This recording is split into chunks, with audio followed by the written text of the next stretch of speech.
How to put ask me a question on Instagram story. That's what I will show you in this video. But before we begin, make sure to subscribe to the channel and ring the bell to get notified whenever a new video is uploaded. With that said, let's get started.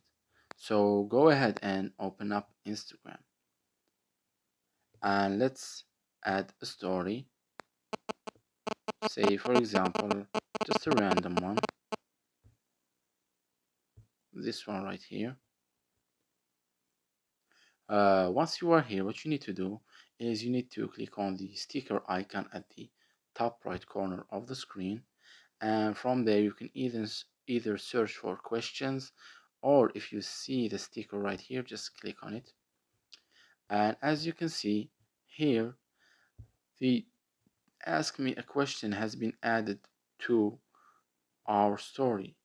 So you can here type in anything you want. Say for example,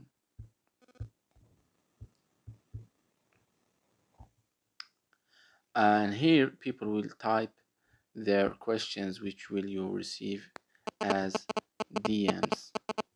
It's that easy and simple. So go ahead and try it. And once you are done, just click on share the story just like you usually do. So that was it for this video.